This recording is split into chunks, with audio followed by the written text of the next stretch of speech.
कैसे हो मेरे प्यारे बच्चों? आई होप कि ये 5 मिनट के वीडियोस आपको काफ़ी ज़्यादा बेनिफिशियल लग रहे होंगे।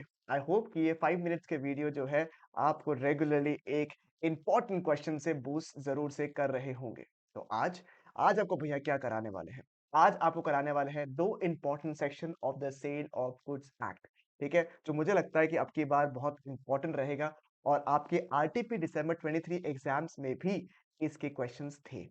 Section number 7 and section number 8 of the Sale of Goods Act. Section number 7 talks about goods perishing before the contract of sale and section number 8 talks about कि goods जो है उसमें agreement to sale तो हो गया है but before the contract of sale could have been made the goods are perished. ठीक है, आइए सर इसको पढ़ते हैं।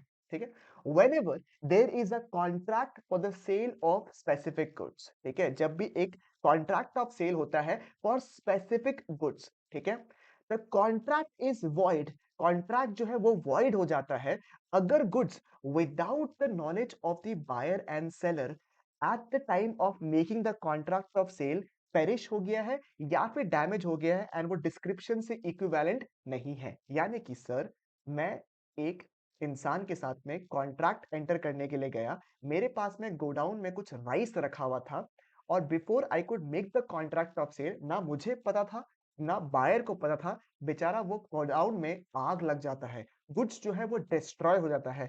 अब वो डिस्क्रिप्शन से मैच नहीं कर रहा है, उस केस में हम लोग का क्या हो जाएगा? It will become void. Simple क्या होगा? It will become void. यानी कि जब हम कॉन्ट्रैक्ट ऑफ सेल कर रहे थे उस वक्त में ना मुझे पता था ना बायर को पता था, without the fault of the buyer and seller the goods got destroyed at the time of contract of sale. That is why वो कॉन्ट्रैक्ट क्या बन जाएगा? वॉइड हो जाएगा। This is section number 7। Correct, this is section number 7 of sale of goods act.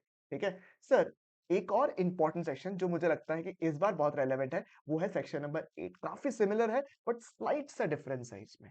Sir section number 8 में क्या होता है देखिए, goods perishing before sale but after the agreement to sale. यानी कि एग्रीमेंट टू सेल तो बन गया पर जब वो सेल में कन्वर्ट हो सकता तब तक आपके गुड्स क्या हो गए? डिस्ट्रॉय हो गए। Now, क्या लिखा हुआ एक बार लैंग्वेज पढ़ते हैं। When there is an agreement to sale specific goods, agreement to sale आपने कर लिया, ठीक है, and subsequently the goods without the fault of the buyer and seller, ठीक है, कोई भी फायर या फिर सेलर की गलती नहीं थी, गुड्स जो है वो पेरिश हो जाते हैं या डिस्ट्रॉय हो जाते हैं या फिर आपको डिस्क्रिप्शन से मैच नहीं कर रहा है जब, and this happened before the risk could have passed, उस केस में अग्रीमेंट को हम लोग सिंपली क्या कर देंगे? अवॉइड कर देंगे। ठीक है, हम लोग एग्रीमेंट को सिंपली क्या कर देंगे? अवॉइड कर देंगे। इस केस में क्या हुआ सर? अग्रीमेंट टू सेल तो आपका हो गया था, वो गुड्स अभी फिलहाल एग्जिस्टेंस में नहीं था और आपने अग्रीमेंट टू सेल तो कर दिया but before I could have converted the agreement to sell into a sale, वो goods without the fault of the buyer and seller destroy हो गया एंड नो लॉन्गर जो है डिस्क्रिप्शन से मैच कर रहा है। उस केस में हम लोग अग्रीमेंट को किसको करेंगे? अग्रीमेंट को क्या कर देंगे? हम लोग उसे अवॉइड कर देंगे। ठीक है, तो पहले वाले केस में क्या है? आप उसको वॉइड डिक्लेयर कर दोगे और दूसरे वाले केस में सेक्शन नंबर 8 में आप अग्रीमेंट को क्या कर देंगे? अवॉइड कर देंगे, क्योंकि अब उसमें डील करके कोई मतलब ही नहीं है, क्योंकि सामान तो वैसे भी हमारे पास आया नहीं था, हमने तो बस वादा कर लिया था कि हम सामान को खरीदेंगे।